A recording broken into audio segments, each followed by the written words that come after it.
చాలాసార్లు మనకు అనిపిస్తుంది, ఇతరుల కంటే ఎక్కువ విశ్వాసం కలిగి నేను ఉంటే నాకేమన్నా ఉపయోగమా అండి, నేను ఎక్కువ ప్రార్థన చేస్తే నాకేమన్నా ప్రయోజనమా, ఎక్కువ దేవుని యందు భయభక్తులు కలిగి చెడుతనాన్ని అసహించుకుంటే నాకేమన్నా ఉపయోగమా అంటే, నువ్వు విశ్వాసంలో ఇతరుల కంటే ఎక్కువగా ఉంటే ఆ విశ్వాస ఫలం ఎక్కువగానే నీ జీవితంలో చూస్తావు. ఇతరుల కన్నా ఎక్కువగా నువ్వు దేవుని సన్నిధిలో మొరపెడితే, ఇతరుల కంటే ఎక్కువగా దేవుని కార్యాలు ఖచ్చితంగా నీ జీవితంలో నీ కుటుంబంలో చూస్తావు. ఇతరుల కన్నా ఎక్కువగా ఒకవేళ దేవుని కొరకు కొన్ని విషయాలను త్యాగం చేసి త్యజించి వాటిని పెంటతో సమానంగా ఎంచుకొని ప్రభు కొరకు నిలబడితే, దేవుడు తన కృపను బట్టి ఆయన ఒక అధికమైన కృపనే నీకు కనుపరిచి ఒక అధికమైన విధానంలోనే దేవుడు నిన్ను వాడుకుంటాడు, నడిపిస్తాడు. కారణం ఏంటంటే, తన నామమును బట్టి చూపిన ప్రేమను మరుచుటకు దేవుడు అన్యాయస్తుడు కాడు. నేను ఎక్కువ దేవుని కొరకు బ్రతికితే ఎక్కువ ఫలం ఉంటుందా? ఉంటుంది. నేను ఎక్కువగా దేవుని కొరకు పని చేస్తే ఎక్కువ ఆశీర్వాదం ఉంటుందా? ఖచ్చితంగా ఉంటుంది. నేను ఎక్కువగా పాపాన్ని అసహించుకొని పరిశుద్ధతను ప్రేమించి దేవునికి ఇంపైన జీవితాన్ని జీవిస్తే దేవుడు నన్ను మెచ్చుతాడా? దేవుడు నన్ను మెచ్చుకుంటాడా? దేవుడు నాకు ఫలం ఇస్తాడా? దేవుడు నన్ను వాడుకుంటాడా? అంటే ఖచ్చితంగా దేవుడు నిన్ను వాడుకుంటాడు. దానికి ఉదాహరణే ఈ అబ్రహాము యొక్క జీవితం. ఈరోజు నేను అబ్రహాము యొక్క ప్రార్థనను గురించి మీకు జ్ఞాపకం చేయాలని ఆశపడుతున్నాను. The prayer of Abraham. పాత నిబంధన గ్రంథంలో, క్రొత్త నిబంధన గ్రంథంలో చాలా మంది పురుషులు, స్త్రీలు వారు చేసిన ప్రార్థనలు వ్రాయబడి ఉన్నాయి. The prayers of many people. వారు ఎలాంటి ప్రార్థనలు చేశారు, వారి ప్రార్థనలో ఎలాంటి మాటలు పెట్టారు, వారి ప్రార్థనలకు దేవుడు ఎలాంటి ఫలం ఇచ్చాడు. ఓల్డ్ టెస్టిమెంట్లో, న్యూ టెస్టిమెంట్లో చాలా ఎగ్జాంపుల్స్ ఉన్నాయి. కానీ ప్రాముఖ్యంగా ఈరోజు నేను అబ్రహాము యొక్క ప్రార్థనను గురించి మరి మీ జ్ఞాపకం చేయాలని ఆశపడుతున్నాను. అసలు ఈ అబ్రహాము ఎవరు అని ఆలోచిస్తే, కల్దీయ దేశానికి చెందిన వ్యక్తి, ఒక అన్యుడుగా ఉన్నాడు. కానీ దేవుడు అబ్రహాంతో మాట్లాడి, నీ బంధువులను, నీ స్వజనమును, తండ్రి ఇంటిని విడిచిపెట్టి రావాలి అనగానే అబ్రహాము దేవుని మాటకు విధేయత చూపించి తన కంఫర్ట్ జోన్ విడిచిపెట్టి వచ్చాడు. చాలాసార్లు మనం అబ్రహాంని హీరో ఆఫ్ ఫెయిత్ అని చూస్తాం. అబ్రహాం గురించి ఎక్కువగా మాట్లాడుకుంటాం. కానీ ఈ మధ్యకాలంలో దేవుడు నాకు ఒక ఆలోచన ఇచ్చారు. అదేంటంటే, అబ్రహామే కాదు గొప్పోడు, శారా కూడా చాలా గొప్ప విధేయత కలిగిన, సమర్పణ కలిగిన స్త్రీ. ఎందుకంటే అబ్రహాం వచ్చి, సారా, దేవుడు నాతో మాట్లాడుతున్నాడమ్మా, మన బంధువులను, మన స్వజనాన్ని, మన తండ్రి ఇంటిని, మనకున్న సమస్తాన్ని విడిచిపెట్టి దేవుడు చూపించే దేశానికి, ప్రాంతానికి వెళ్ళాలంట. అంటే ఇప్పుడు ఈవిడ తిరగబడచ్చు, అవునా కదా? మీకు బాగానే ఉంటుందిలేండి చెప్పడానికి, పద పద వెళ్దాం వెళ్దాం అనడం మీకు బాగానే ఉంటుంది. మీరు పురుషులు, మీరు ఎక్కడైనా తిరిగేస్తారు, ఎక్కడైనా ఉంటారు. నేను ఒక స్త్రీని, నా భద్రత సంగతి ఏంటి, నా భోజనం సంగతి ఏంటి, మనకు పుట్టబోయే పిల్లల సంగతి ఏంటి, మనకి ఇంట్లో చూడండి చిన్నది లేకపోయినా కూడా మనకి ఏదో కొరతగా, అన్ని కిచెన్లో అన్ని గిన్నెలు నిండుగా ఉన్న ఒక్క ఉప్పు డబ్బా ఖాళీగా ఉందనుకోండి, మనకు ఆ ఉప్పు కొనుక్కొని ఇంటికి తెచ్చుకునే వరకు మనకి ఏదో లేదు లేదు లేదు అన్నట్లే అనిపిస్తూ ఉంటుంది. ఇప్పుడు బంధువులను, తండ్రి ఇంటిని, స్వజనాన్ని, స్వస్థలాన్ని విడిచిపెట్టి వెళ్ళేటప్పుడు నేను అనుకుంటాను, శారా యొక్క సమర్పణ కూడా చాలా గొప్పదే. ఎందుకంటే she walked hand in hand with her husband. తన భర్త ఏమో దేవుని చేతిలో చేయి వేసి వెళ్తున్నాడు, ఇప్పుడు శారా ఏమో తన భర్త చేతిలో చేయి వేసి వెళ్తుందంటే ఈమె సమర్పణ కూడా ఎంత గొప్పదండి. ఈ కుటుంబాన్ని దేవుడు ఇంత బలంగా వాడుకున్నాడంటే, మొదట అబ్రహాము యొక్క విధేయత, అబ్రహాము యొక్క సమర్పణ అయితే, రెండవదిగా నేను అనుకుంటాను శారా యొక్క విధేయత, శారా యొక్క సమర్పణ. శారా కూడా చాలా ఫ్లెక్సిబుల్గా ఉంది. నాకు ఇలాగే ఉందండి, ఇల్లంతా ఇలా సర్దుకున్నాను, ఇలా కలలు కన్నాను, మన భవిష్యత్తు ఇలా ఉంటుంది అనుకున్నాను, ఇదేంటండి నడి సముద్రంలోకి వెళ్ళి పడేసినట్లు, లేకపోతే వీధిలో వదిలిపెట్టినట్లు, ఇక కాపురం అంటే ఎక్కడండి, మనకి ఇల్లు వాకిలి ఏం ఉండదా, మనకు ఒక పర్మనెంట్ అడ్రస్ ఉండదా, నేను ఇంటి చుట్టూ ఒక చిన్న తోట వేసుకున్నాను, ఆ తోటలో కూరగాయలు పండించుకుంటున్నాను, పూల మొక్కలు ఉన్నాయి, అవన్నీ విడిచిపెట్టి వెళ్ళిపోవాలా? ఎన్ని అటాచ్మెంట్స్ ఉంటాయో, ఎన్ని ఫీలింగ్స్ వస్తాయో స్త్రీలకు కదండి.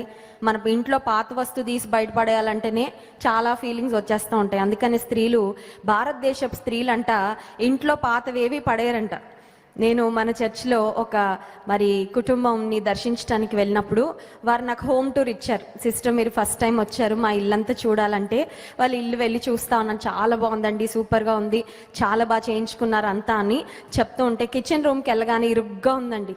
కిచెన్ రూమ్లో ప్రతి మూల ఏదో ఒక సామాన్ ఉంది, ఏదో గిన్నె, ఏదో బాక్స్, ఏదో ఒకటి.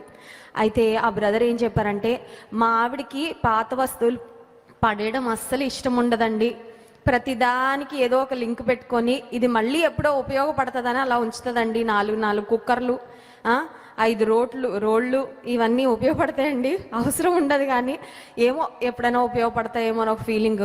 ఇది పెళ్ళైన కొత్తలో కొన్నాం కదా, ఇది ఆ ఊర్లో కొన్నాం కదా, ఇది ఆ సంతలో కొన్నాను, ఈ మార్కెట్లో కొన్నాను అని రకరకాల అటాచ్మెంట్స్ ఏవి పడేయడానికి ఇష్టపడకుండా, ఉపయోగం లేకపోయినా అవన్నీ ఇంట్లో పెట్టుకొని కొన్నిసార్లు ఇల్లంతా నిండిపోయింటే మనకి చాలా చికాగ్గా ఉంటుంది, మైండ్ కూడా ఫ్రీగా ఉండదు. ఇప్పుడు శారా జీవితంలో తన భర్తకు దేవుడు చెప్పిన మాటకు శారా విధేయత చూపించిందంటే ఆమెకున్న అటాచ్మెంట్లు అన్నీ కూడా ఏం చేసింది? విశ్వాస జీవితంలో దేవుని కొరకు ముందుకు సాగిపోవాలంటే కొన్నిసార్లు అటాచ్మెంట్లు అన్నీ కూడా తెంచేసుకోవాలండి. చాలా డిఫికల్ట్గా ఉంటుంది, చాలా కష్టంగా అనిపిస్తుంది. ఇది నాకు చాలా ప్రియమైంది ప్రభా, ఇది కూడా వదిలేయమంటావా, ఇది కూడా మర్చిపోమంటావా అంటే కొన్నిసార్లు దేవుడు అంటాడు, నువ్వు నన్ను వెంబడించాలంటే ఇది కూడా కంపల్సరీగా విడిచిపెట్టాలి. శారా విడిచిపెట్టింది, భర్త చేతిలో చేయి వేసి దేవుని మాటకు విధేయత చూపించి ముందుకు వెళ్ళింది. కాబట్టి విశ్వాస వీరుల జాబితాలో majority of the people are men. అక్కడ రాయబడిన ఎక్కువ మంది పేర్లు పురుషుల పేర్లు అయితే శారా కూడా స్థానాన్ని సంపాదించుకుందండి. హల్లెలూయా. నేను అనుకుంటాను స్త్రీలందరికీ కూడా చాలా గర్వకారణం. మా స్త్రీలలో కూడా ఒక ఆవిడ విశ్వాస వీరుల జాబితాలో ఉందంటే డెఫినెట్గా మనం కూడా విశ్వాస వీరుల జాబితాలో ఒకరోజు చేర్చబడాలి అని దేవుడు కోరుకుంటున్నాడు. సరే, అబ్రహాం యొక్క విశ్వాసాన్ని గూర్చి ఈ హెబ్రీ పత్రిక 11వ అధ్యాయంలో మనం చూస్తాం. అయితే అబ్రహాముకు ఒక టైటిల్ ఉందండి. అబ్రహాముకు ఒక టైటిల్ ఉంది. 2వ దినవృత్తాంతముల గ్రంథము 20వ అధ్యాయము 7వ వచనం. యెహోషాపాతు చేస్తున్న ప్రార్థనలో అబ్రహామును గురించి ప్రస్తావిస్తూ ఉన్నాడు. చూడండి, 2వ దినవృత్తాంతముల గ్రంథము 20వ అధ్యాయము 7వ వచనం. నీ జనులైన ఇశ్రాయేలీల ఎదుట నుండి ఈ దేశపు కాపురస్తులను తోలివేసి నీ స్నేహితుడైన అబ్రహాము యొక్క సంతతికి దీన్ని శాశ్వతముగా ఇచ్చిన మా దేవుడవు నీవే. నీ స్నేహితుడైన అబ్రహాము, ఎవరు చెప్తున్నారు ఇది? యెహోషాపాతు అని దేవుని ప్రజలను పరిపాలిస్తున్న రాజు చెప్తున్న మాట. ఆయన చేస్తున్న ప్రార్థనలో అబ్రహాముని జ్ఞాపకం చేస్తూ దేవునికి, దేవా నీ స్నేహితుడైన అబ్రహాముకు నువ్వు ఇలా వాగ్దానం చేశావు కదా, నీ స్నేహితుడైన అబ్రహాముకు నువ్వు చేసిన వాగ్దానాన్ని జ్ఞాపకం చేసుకొని మాకు మా శత్రువులపై విజయాన్ని ఇవ్వు అని యెహోషాపాతు రాజు దేవుని సన్నిధిలో ప్రార్థన చేస్తున్నాడు. ఇప్పుడు అబ్రహాముకి బెస్ట్ ఫ్రెండ్ ఎవరు? దేవుడే స్నేహితుడిగా ఉన్నాడంటే దేవునికి అబ్రహాం ఎంత నచ్చితే దేవుడు అబ్రహామును తన స్నేహితుడిగా చేసుకున్నాడండి. ఒక్కసారి ఆలోచించండి. మనం ఎవరితో స్నేహితులుగా ఉంటామంటే మనకు అన్నీ నచ్చితేనే స్నేహితులుగా, మనకు నచ్చలేదు అనుకోండి వాళ్ళని కొంచెం డిస్టెన్స్లోనే పెడతాం.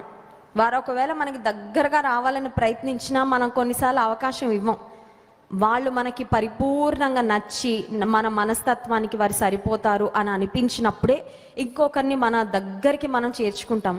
ఇప్పుడు అబ్రహాము దేవుని స్నేహితుడు అని పిలువబడ్డాడు అంటే అర్థం ఏంటంటే దేవుడికి అన్ని విషయాల్లో అబ్రహాము నచ్చాడండి. దేవునికి సన్నిహితంగా అబ్రహాము జీవించాడు. సో దేవుని స్నేహితుడుగా పిలువబడిన అబ్రహాము, విశ్వాస వీరుడుగా పిలువబడిన అబ్రహాము. ఇప్పుడు విశ్వాస వీరుడుగా పిలువబడిన అబ్రహాము ఏం చేశాడు?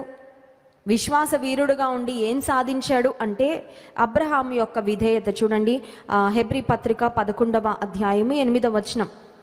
అబ్రహాం పిలువబడినప్పుడు విశ్వాసమును బట్టి ఆ పిలుపునకు లోబడి తాను స్వాస్థ్యముగా పొందనయున్న ప్రదేశమునకు బయలు వెళ్ళెను, మరియు ఎక్కడికి వెళ్ళవలెనో అది ఎరుగక బయలు వెళ్ళెను. పిలుపునకు లోబడి. సో అబ్రహాము ఎలాంటి వ్యక్తి అంటే మొదట దేవుని స్నేహితుడు, రెండవది విశ్వాస వీరుడు, మూడవది దేవుని పిలుపునకు విధేయత చూపించిన వ్యక్తి. నాలుగవది ఏంటి అని ఆలోచన చేస్తే అబ్రహాము 17వ వచనం, హెబ్రీ పత్రిక 11వ అధ్యాయం 17వ వచనం. అబ్రహాము శోధింపబడి విశ్వాసమును బట్టి ఇస్సాకును బలిగా అర్పించెను. ఎవడు ఆ వాగ్దానములు సంతోషముతో అంగీకరించెను, ఇస్సాకు వలనైనది నీ సంతానం అనబడును అని ఎవనితో చెప్పబడినో ఆ అబ్రహాము మృతులను సహితము లేపుటకు దేవుడు శక్తిమంతుడని ఎంచిన వాడై తన ఏక కుమారుని అర్పించి, కుమారుడు చనిపోలేదు కానీ అర్పించేశాడు అని దేవుడు ఆ లెక్కలో ఎందుకు తీసుకున్నాడంటే అబ్రహాం మొత్తం సిద్ధపడిపోయాడండి. నా కొడుకు చనిపోయినా కూడా పర్వాలేదు, చనిపోయిన తర్వాత కూడా నా కొడుకుని నాకు తిరిగి దేవుడు ఇస్తాడు, కానీ దేవుడు నా కుమారుణ్ణి బలిగా అర్పించమన్నాడు కాబట్టి అర్పించేస్తాను. సో అబ్రహాములో విధేయతే కాదు, అబ్రహాములో త్యాగపూరితమైన హృదయం కూడా ఉంది. దేవుణ్ణి ఎవరు బాగా ఇంప్రెస్ చేయగలరు, దేవుణ్ణి నిజంగా ఎవరు ఆనందపరచగలరు అంటే విధేయత చూపించేవారు. రెండవది త్యాగపూరితమైన ప్రేమ కలిగిన వారు ఖచ్చితంగా దేవుని యొక్క మెప్పును పొందుకుంటారు. హల్లెలూయా. చాలాసార్లు త్యాగం అనగానే మనకు కష్టంగా ఉంటుంది కదండి. ఈజీగా ఉన్నంత వరకు చేసేయగలం, కానీ త్యాగం అనేసరికి కొంచెం డిఫికల్ట్గా ఉంటుంది. అమ్మో త్యాగం అయితే చేయలేనండి, బట్ నా లిమిట్ అయితే ఇంతవరకు ఉందండి, నాకు ఇంత పరిధి ఉందండి, ఇంత పరిధిలో చేయగలను, కానీ అబవ్ అండ్ బియాండ్ ఇంకంతకంటే ఎక్కువైతే నేను చేయలేనని చాలాసార్లు మనం దేవుని కొరకు ఏదైనా త్యాగపూరితంగా చేయాలనేసరికి అక్కడ ఆగిపోతాం. కానీ అబ్రహాం అది కూడా దాటేసి వెళ్ళిపోయి త్యాగపూరితంగా దేవుని కొరకు చేయవలసిన కార్యము చేశాడు. ఇప్పుడు దేవుని ప్రేమిస్తున్నాడని అబ్రహాము తన క్రియల ద్వారా రుజువుపరుచుకున్నాడు. మనకు తెలుసు, దేవుని వాక్యం సెలవిస్తుంది, ప్రేమ లేనివాడు దేవుని ఎరుగడు. ఇప్పుడు దేవుని ప్రేమించే వాళ్ళు ఖచ్చితంగా తోటి వారిని కూడా ప్రేమిస్తారు, అవునా కదా?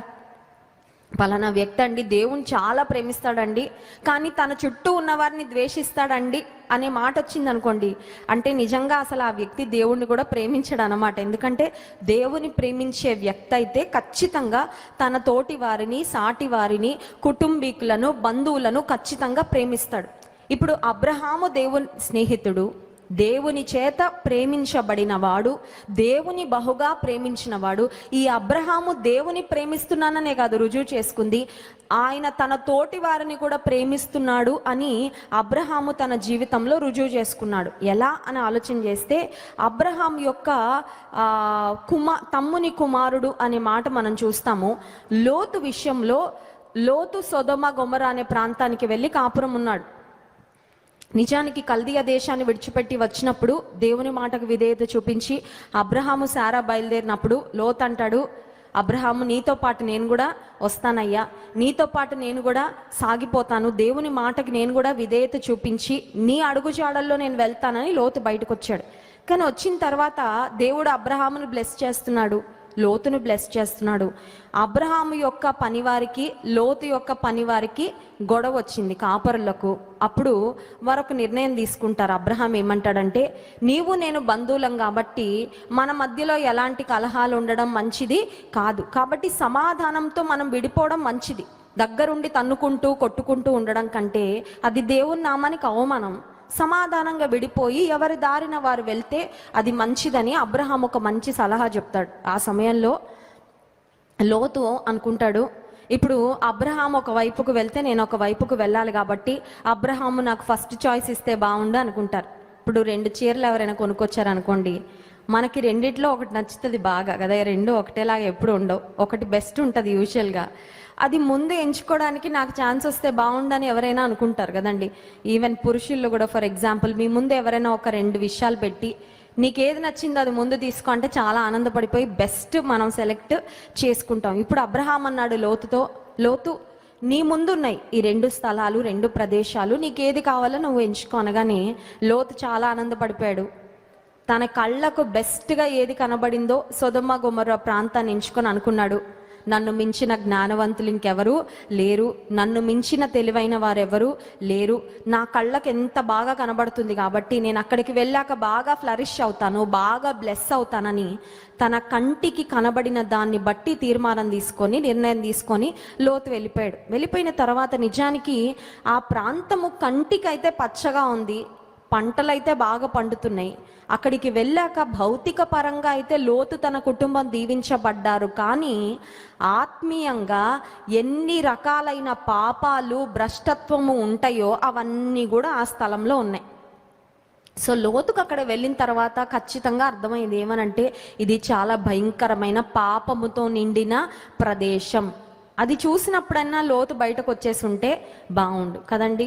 కొన్నిసార్లు మనం కొన్ని తప్పుడు నిర్ణయాలు తీసుకొని కొన్ని ప్రాంతాలకు వెళ్ళిపోతాం, కొన్ని ప్రదేశాల్లో స్థిరపడిపోతాం. అక్కడికి వెళ్ళిన తర్వాత ఆ స్థితిగతులన్నీ చూసిన తర్వాత వాటిని విడిచిపెట్టి వచ్చేస్తే క్షేమంగా ఉంటుంది. కానీ కొంతమంది ఏమనుకుంటారంటే, అందరికీ చెప్పి వెళ్ళిపోయాను కదా, అందరికీ ఫోన్లు చేసి మరి పలానా ఊరికి వెళ్తున్నాను, పలానా ప్రాంతానికి వెళ్తున్నాను, పలానా ఉద్యోగానికి వెళ్తున్నానని చెప్పి వెళ్ళాను. కాబట్టి అక్కడ దేవునికి ఇష్టం లేని ఎన్ని భయంకరమైన కార్యాలు జరుగుతున్నా, అక్కడ నీవు దేవునిలో నిలబడకుండా పాపంలో పడిపోవడానికి ఎన్ని పరిస్థితులు ఉన్నా ఆ ప్రాంతాన్ని మాత్రం విడిచిపెట్టకుండా అక్కడే ఉండిపోతారు. కారణం ఏంటంటే పరువు పోతుందేమో అండి, అందరికీ చెప్పొచ్చాను కదా, మళ్ళీ అందరూ నవ్వుతారేమోనండి అని చాలాసార్లు మనం తీసుకున్న తప్పుడు నిర్ణయాల్లో, if you know that you made a wrong decision, you can definitely take a U turn and come back. తప్పుడు నిర్ణయం తీసుకున్నాం, వెనక్కి రా, పొరపాటు ఏముంది. ఇప్పుడు కొన్నిసార్లు రోడ్డు ఉంది, అది కరెక్ట్ రూట్ అనుకొని వెళ్తామండి. వెళ్తున్నప్పుడు మనకు అర్థమవుతుంది అది రాంగ్ రూట్. లేకపోతే కొన్నిసార్లు అక్కడ ఏం పెడతారంటే డెడ్ ఎండ్ అని బోర్డు పెడతారు. నేను ఇది కరెక్ట్ రూట్ అనుకొని వెళ్ళాను కాబట్టి నా ఆలోచన ఎప్పుడూ తప్పవదు, డెడ్ ఎండ్ అయినా కూడా అటే వెళ్తానంటే అది తెలివి తక్కువతనం కదండి. కొన్నిసార్లు విశ్వాస జీవితంలో తొందరపాటు వలనో లేకపోతే అవగాహన రాహిత్యంతోనో ప్రార్థన చేయకుండా తీసుకున్న తీర్మానాన్ని బట్టి వీ మేక్ మిస్టేక్స్. అది మనుషులుగా సహజం. మనం ఎవరం కూడా all the time perfect decisions తీసుకుంటాము. మనం తీసుకున్న నిర్ణయాల్లో ఇక తిరిగే లేదు అని చెప్పుకోగలిగిన వాళ్ళు ఎవ్వరూ లేరు. కారణం ఏంటంటే మనుషులం కాబట్టి కొన్నిసార్లు డెఫినెట్గా మనం తప్పుడు నిర్ణయాలు తీసుకునే అవకాశం ఉంటుంది. మన స్వబుద్ధిని ఆధారం చేసుకోబట్టో, తప్పుడు సలహా తీసుకోబట్టో, లేకపోతే అజ్ఞానంతోనో, లేకపోతే అనాలోచితంగానో, తొందరపాటులోనో కొన్ని నిర్ణయాలు తీసుకొని కానీ ముందుకు వెళ్ళాము. ఇది దేవుని చిత్తం కాదు, ఇక్కడ పాపం ఉంది, ఇక్కడ అపవిత్రత ఉంది, ఇక్కడ ఉంటే నేను ఆత్మీయంగా దిగజారిపోతాను తెలిసిపోయింది. అప్పుడు ఏం చేయాలండి? యూటర్న్ తీసుకొని వెనక్కి వచ్చేయాలి. కానీ లోతు అతని కుటుంబం వెళ్ళాం కాబట్టి, నేనే ఎంచుకున్నాను కాబట్టి let me settle down here, ఇక్కడ ఉండిపోతా, ఇక్కడ స్థిరపడిపోతాను, చుట్టూ ఎంత పాపం ఉన్నా సరే నేను పరిశుద్ధంగా బ్రతకచ్చు కదా, పర్వాలేదులే అనుకొని అక్కడ ఉండిపోయాడండి. నిజానికి లోతు అయితే తన నీతిని విడిచిపెట్టలేదు. దేవుని వాక్యంలో ఉంటుంది, నీతిమంతుడైన లోతు అనే మాట ఉంటుంది.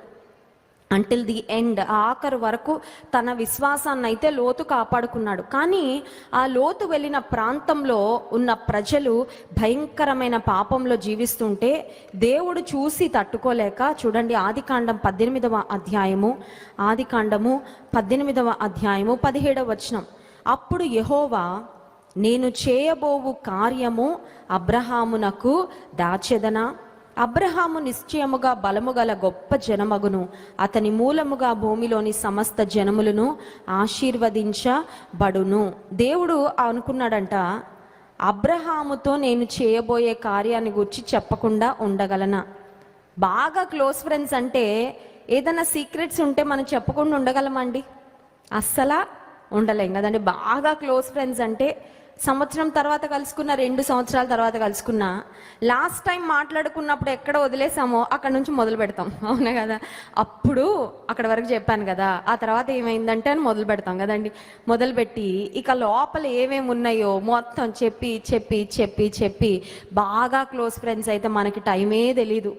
ఒకవేళ ఒక రాత్రి వాళ్ళతో గడిపితే మనకు అర్ధరాత్రి అయినా నిద్ర కూడా రాదు. ఇంకా ఏదో చెప్పేసుకోవాలి, ఇంకా ఏదో పంచుకోవాలి అనే ఒక ఉబలాటం మన లోపల వచ్చేస్తూ ఉంటుంది. ఇప్పుడు దేవుడు అబ్రహామును ఎంత ప్రేమించాడంటే, అబ్రహాము దేవునికి ఎంత దగ్గరగా ఉన్నాడంటే, దేవుడు అనుకున్నాడంట, అబ్రహాముతో నేను చేయబోవున్నది ఎలా దాచుతానో నేను ఖచ్చితంగా చెప్తాను అనుకున్నాడు. మన జీవితంలో జరగబోయే కార్యాలు మనం దేవునికి దగ్గరగా ఉన్నప్పుడు కొన్నిసార్లు దేవుడు ముందే మనకి చెప్తాడు. అన్నిసార్లు చెప్పడు, బట్ కొన్నిసార్లు ఖచ్చితంగా దేవుడు చెప్తాడు. This is what I'm going to do. కొంతమంది చెప్తూ ఉంటారు సాక్ష్యాలు, ఈ వారంలో జరగబోయే విషయాన్ని గూర్చి దేవుడు ముందే నాకు ఆదివారం దైవజనులు నిలబడి వాక్యం చెప్తా ఉంటే దేవుడు ముందే మాట్లాడాడండి. నేను యుఎస్లో ఉద్యోగం చేస్తున్న సమయంలో దాదాపు 45 మినిట్స్ డ్రైవ్ ఉండేదండి. నాకు ఆఫీస్కి వెళ్ళడానికి 45 నిమిషాలు కారులో ప్రయాణం చేయాల్సి వచ్చేది. మా రూమ్మేట్స్తో మేము కార్పూల్ చేస్తూ ఉండేవాళ్ళం. నా ఫ్రెండ్ డ్రైవ్ చేసేది, తన ప్రక్క సీట్లో నేను కూర్చుని నా బైబిల్ స్టడీ టైం అంతా నేను కారులో కూర్చునే టైం అనమాట. ఎందుకంటే 45 నిమిషాలు ఏం చేస్తాను, వాళ్ళు ఏదో పాటలు పెట్టుకొని వాళ్ళు వింటూ ఉండేవాళ్ళు మా ఫ్రెండ్స్. నేను బైబిల్ పట్టుకొని ఇంకా ఒక అధ్యాయం పట్టుకొని దాన్ని ధ్యానం చేసుకుంటా ఆఫీస్కి వెళ్ళేదాన్ని.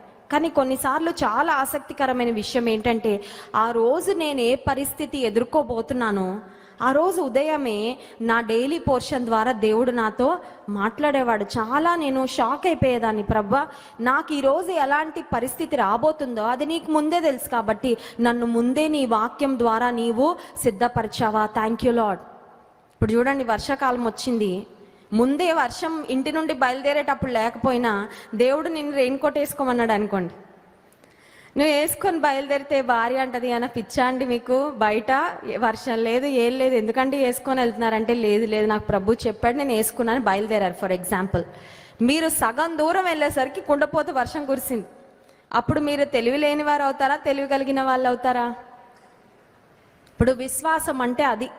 God tells you beforehand, God prepares you beforehand, God equips you beforehand, and then you walk in obedience and you later discover that what God has spoken to you is true.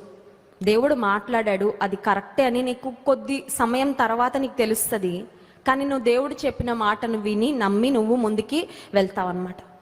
ఇప్పుడు దేవుడు అనుకున్నాడు, అబ్రహాముతో నేను ఏమి దాచకూడదు. అబ్రహాము యొక్క కుటుంబీకుడు, అబ్రహాము యొక్క బంధువైన లోతున్నాడు సొదొమ గొమొర్రా ప్రాంతంలో. ఇప్పుడు సొదొమ గొమొర్రా ప్రాంతాన్ని ఆకాశం నుండి అగ్ని గంధకాలు కురిపించి దేవుడు దహించి వేయాలని దేవుడు మరి ఒక ప్రణాళిక కలిగి ఉన్నాడు. ఇప్పుడు లోతు కుటుంబం కూడా అక్కడ ఉన్న వారందరితో నశించిపోతే అబ్రహాం చాలా బాధపడతాడా లేదా? దేవునికి తెలుసా అబ్రహాము లోతుని ఎంత ప్రేమిస్తున్నాడో తెలుసా తెలీదా? అందుకని దేవుడు అబ్రహాంకి ముందే చెప్తున్నాడు అనమాట. నిజంగా మనం దేవుని కలిగి దేవుని ప్రేమించే వారమైతే మన కుటుంబీకులను మన బంధువులను కూడా మనం చాలా ప్రేమిస్తాము. వారి గూర్చిన బాధ్యత, వారిని గూర్చి ఒక భారాన్ని మనం కలిగి ఉంటాం.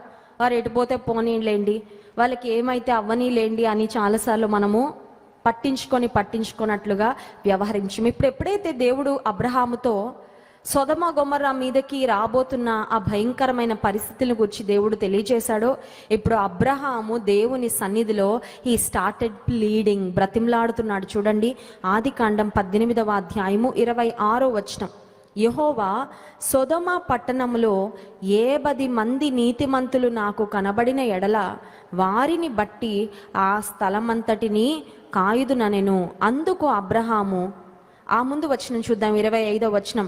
ఆ చొప్పున చేసి దుష్టులతో కూడా నీతిమంతులను చంపుట నీకు దూరం అవును గాక, నీతిమంతుని దుష్టునితో సమముగా ఎంచుట నీకు దూరం అవును గాక, సర్వలోకమునకు తీర్పు తీర్చువాడు న్యాయము చేయడా అని చెప్పినప్పుడు అబ్రహాము దేవుని సన్నిధిలో బ్రతిమలాడుతున్నాడండి. అయ్యా నిజమే, సొదొమ గొమొర్రా ప్రాంతంలో అనీతిమంతులు దుష్టులు చాలా మంది ఉన్నారు, కానీ అక్కడున్న నీతిమంతుల్ని దుష్టులతో పాటు నువ్వు నాశనం చేస్తావా? నువ్వు చెయ్యవు కదా. అక్కడున్న నీతిమంతుల గురించి ఒక్కసారి ఆలోచించయ్యా. ఇప్పుడు అబ్రహాము హృదయంలో ఉన్న తాపత్రయం అంతా ఎవరి కొరకు అనమాట?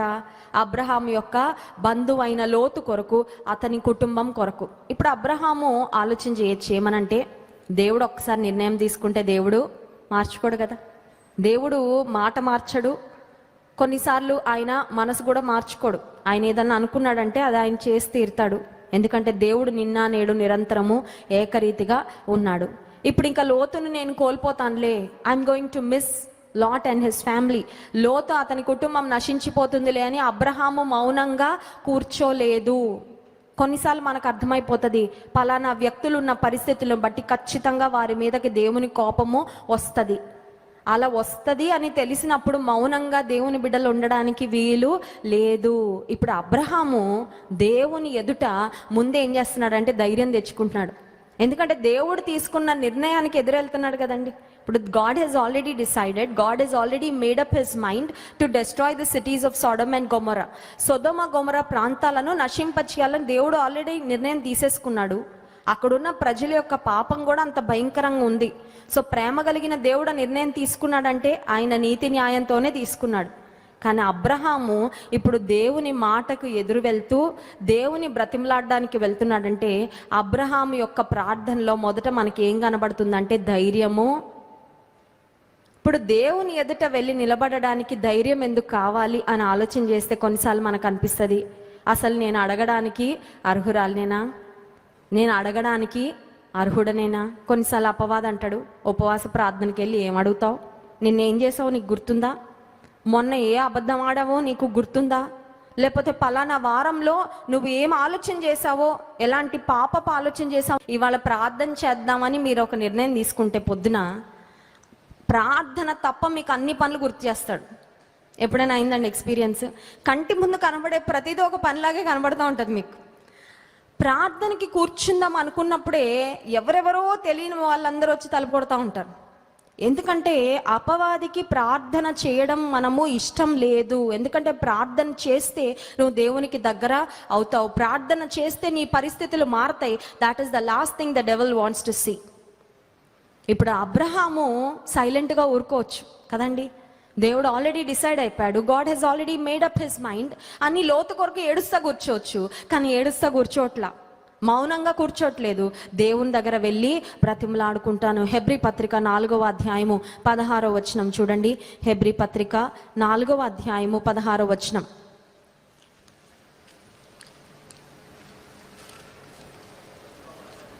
గనుక మనము కనికరింపబడి సమయోచితమైన సహాయము కొరకు కృప పొందునట్లు ధైర్యముతో కృపాసనము యొద్దకు చేరుదము. Hallelujah. Let us approach the throne of grace with boldness and confidence అనే మాట ఉంటుందండి. దేవుని యొక్క కృపాసనం యొద్దకు ధైర్యంతో. ఈ ధైర్యం ఎందుకు వచ్చింది, ఎలా వచ్చిందంటే ఆయన తండ్రి, మనం బిడ్డలం కాబట్టి. చూడండి, పిల్లలు ఎవరైనా సరే తండ్రి దగ్గరికి వెళ్ళి ఏమైనా అడగడానికి భయపడతారండి? పిల్లలు ఎప్పుడు కూడా తండ్రిని ఏమైనా అడగడానికి భయపడరు. కారణం ఏంటంటే వాళ్ళకి తెలుసు, మా నాన్న దగ్గరికి వెళ్ళి అడిగితే మాకు ఏవైనా సరే మా నాన్న. తండ్రి ఒకవేళ అడిగితే ఇవ్వను అని అన్న చెప్తాడేమో, తర్వాత ఇస్తానని అన్న అంటాడేమో, కానీ పిల్లలు వెళ్ళి అడిగితే ఇది అడుగుతావా, ఇంత పెద్దది అడుగుతావా అని ఏ తండ్రి అయినా గద్దిస్తాడండి పిల్లల్ని? I don't think there is any father. ఏ తండ్రి తన బిడ్డలు వెళ్ళి ఇంత కొనివ్వు నానా, లేకపోతే ఇంత పెద్దది ఇవ్వు నానా అని అడిగితే, అమ్మ ప్రస్తుతానికి మనకు స్తోమత లేదు కానీ ఖచ్చితంగా నేను ప్రయత్నం అయితే చేస్తానులే అని అంటాడేమో. లేకపోతే బిడ్డ యొక్క ఆశను మనసులో పెట్టుకొని దాన్ని ఏ విధంగా ఆ బిడ్డకు అందించాలో ఆలోచన చేస్తాడేమో, కానీ నువ్వు ఇంత పెద్దది అడుగుతావా, లేకపోతే ఇంత గొప్పగా నువ్వు అడుగుతావా అని ఏ తండ్రి కూడా గద్దించడు. కారణం ఏంటంటే తండ్రికి బిడ్డ మీద ఉన్న ప్రేమ, తండ్రికి బిడ్డతో ఉన్న బంధము అంత శ్రేష్టమైనది కాబట్టి. ఇప్పుడు దేవుని కృపాసనం దగ్గరకు వచ్చేటప్పుడు ఎలా రావాలంట? ధైర్యంతో. ఎందుకు ధైర్యం అంటే ఆయన తండ్రి, మనం ఆయన బిడలం కాబట్టి, ఆయన సమస్తము చేయగలిగిన తండ్రి కాబట్టి ఆయన వద్దకు మనం ధైర్యంతో రావాలి. సరే, ధైర్యంతో అబ్రహాం వచ్చి అడుగుతా ఉన్నాడు. చూడండి, ఆదికాండం 18వ అధ్యాయము 26వ వచనంలో అబ్రహాము చాలా హై ఎక్స్పెక్టేషన్లో ఉన్నాడండి. అబ్రహాం అనుకుంటున్నాడు, సొదొమ గొమొర్రా ప్రాంతంలో ఎన్ని వేల మంది, ఎన్ని లక్షల మంది జనాభా ఉన్నారు నాకు తెలియదు ఆ కాలంలో, కానీ అబ్రహాం అనుకుంటున్నాడు అట్లీస్ట్ 50 పీపుల్ ఉండరా, దేవుని ఎడల భయం కలిగేవారు అట్లీస్ట్ 50 మంది అన్నా ఉంటారని 50 మంది దగ్గర మొదలు పెట్టాడు. దేవుడు అన్నాడు, 50 మంది ఉన్నా వదిలిపెడతాను, కానీ అంతమంది కూడా లేరు కదా అబ్రహాం అంటే. ఇప్పుడు దేవునితో చిన్న బేరం ఆడుతున్నాడండి. చూడండి 26వ వచనం, 27వ వచనం. అందుకు అబ్రహాము, ఇదిగో ధూళియు బూడిదయునైన నేను ప్రభుతో మాటలాడ తెగించుచున్నాను. అయ్యా, 50 మంది ఉంటే ఆ ప్రాంతాన్ని నాశనం చేయకని అడగడమే చాలా ఎక్కువ, కానీ మళ్ళీ అడుగుతున్నాను. ఇప్పుడు ఎలా అడుగుతున్నాడంటే తగ్గింపుతో అడుగుతున్నాడు. ఇక్కడ అబ్రహాం ప్రార్థనలో ఒక కాంబినేషన్ కనబడుతుందండి. ఏంటంటే his prayer is filled with boldness and humility. ధైర్యంతో చేస్తున్నాడు, తగ్గింపుతో. రెండు ఉండాలండి. కొంతమంది తగ్గింపు ఎక్కువైపోయి అడగాల్సింది కూడా అడగరు. అర్థమవుతుందా?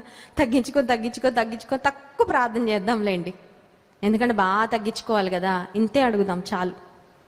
అడుగు, ధైర్యంగా అడుగు, గర్వంగా అడగొద్దు, ధైర్యంగా అడుగు, దీనత్వంతో అడుగు. ఖచ్చితంగా నీ ప్రార్థన వర్కౌట్ అవుతుంది. హల్లెలూయా. ఖచ్చితంగా నీ ప్రార్థనకు దేవుడు ఫలితాన్ని, జవాబును ఇస్తాడు. ఇప్పుడు అబ్రహాము దేవుని అడుగుతున్నాడు, దుమ్ముయు ధూళియు అయిన నేను, ధూళియు బూడిదయునైన నేను ప్రభుతో మాట్లాడి తెగించుచున్నాను. 45 మంది ఉంటే వదిలిపెడతావయ్యా అంటే 45 మంది కూడా లేరు. ఆ తర్వాత ఈ వచనాలన్నీ మీరు 32వ వచనం వరకు చూస్తే 50 మెంబర్స్ అన్నాడు, 50 మంది లేరు. 45 అన్నాడు, అంత కూడా లేదు. 40 మంది నీతిమంతులుంటే ఆ ప్రాంతాన్ని నాశనం చేయకుండా ఉండు ప్రభు అంటే 40 మంది కూడా లేరు. 30, 20, 10 మంది కూడా. అబ్రహాం అనుకుంటాడు నీతిమంతులు చాలా మంది ఉన్నారు, 50 మంది అనుకొని మొదలుపెట్టాడు. కానీ రియాలిటీ ఏంటంటే 10 మంది కూడా లేరు, 10 మంది కూడా లేరు. అయినా అబ్రహాం బ్రతిమలాడుతానే ఉన్నాడండి. Abraham is still pleading for his family. Abraham తన కుటుంబీకుడైన లోతు కొరకు మనవి చేస్తున్నాడు. దేవుడు అబ్రహాము యొక్క ప్రార్థన విని 10 మంది లేకపోయినా లోతును తన కుటుంబాన్ని బయటకు తీసుకురావడానికి దేవదూతల్ని పంపించాడండి. హల్లెలూయా. నీ ప్రార్థన నీ కుటుంబానికి ఉపయోగపడుతుందా చెప్పండి? ఖచ్చితంగా ఉపయోగపడుతుంది. హల్లెలూయా. మన ప్రార్థన మన కుటుంబానికి ఉపయోగపడుతుందా? ఉపయోగపడుతుంది. మన ప్రార్థన మన బంధువులకు ఉపయోగపడుతుందా? ఖచ్చితంగా ఉపయోగపడుతుంది. మనం చేసే ప్రార్థన మన స్నేహితులకు ఉపయోగపడుతుందా? ఖచ్చితంగా. ఇంకెంత పట్టుదలగా మనం ప్రార్థన చేయాలి. బహుశా నీ భర్తకి ఉద్యోగానికి వెళ్ళడం వల్ల ఇక్కడికి వచ్చి ప్రార్థన చేసే అవకాశం లేదేమో, లేదంటే మీ భార్యకు అవకాశం లేదేమో, బిడ్డలు స్కూల్స్కి వెళ్ళిపోయారు, కాలేజెస్కి వెళ్ళిపోయారు, ఉద్యోగాల్లో ఉన్నారు, వారికి సమయం లేదేమో. But God he's given us this opportunity. మన బంధువులు ఒకవేళ దేవుని గురించి తెలుసుకోలేని స్థితిలో ఉన్నారేమో, కానీ వారందరి కొరకు ప్రార్థన చేయడానికి మనకి అవకాశం ఇచ్చాడే దేవుడు. మనం ఎంత ఉపయోగించుకోవాలి ఈ అవకాశాన్ని, అర్థమవుతుందండి? అవకాశాలు అన్ని సమయాలలో అందరికీ రావు, కానీ దేవుడు ఈ అవకాశాన్ని ఆయన దగ్గర బ్రతిమలాడుకోవడానికి మనకి ఇచ్చినప్పుడు మనం ఎంతగా వాడుకోవాలి, ఎంతగా ఉపయోగించుకోవాలి. అబ్రహాం దేవుని స్నేహితుడు. He started pleading, he started interceding. దేవుని సన్నిధిలో ఒక బేరం ఆడినట్లుగా బ్రతిమలాడుతుంటే దేవుడు అబ్రహాం యొక్క ప్రార్థన విని లోతును అతని కుటుంబాన్ని దేవుడు అఫ్ కోర్స్ బయటకు వచ్చిన వెనక్కి తిరిగి చూసి లోతు భార్య ఉప్పు స్తంభం అయిపోయింది, కానీ అది స్వయంకృతాపరాధం. అది అబ్రహాం యొక్క ప్రార్థనలో శక్తి లేకపోవడం కాదు. అబ్రహాం యొక్క ప్రార్థన దేవుడు 100% ఆలకించి లోతును అతని కుటుంబాన్ని దేవుడు స్పేర్ చేశాడు.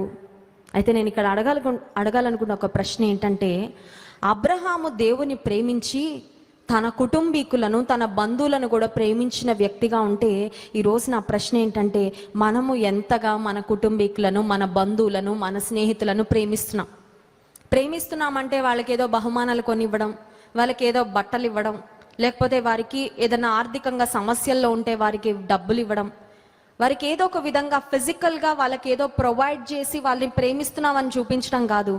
I want to talk about how responsible you are about their spiritual well-being. వారి ఆధ్యాత్మిక క్షేమాన్ని గురించి ఎంత మనం ఆలోచిస్తున్నాం. అబ్రహాము లోతు జీవితంలో లోతుకు ఒక కష్టం వచ్చినప్పుడు లోతును కాపాడాడు. చూడండి, ఆదికాండం 14వ అధ్యాయంలో, ఆదికాండం 14వ అధ్యాయము 11వ వచనం.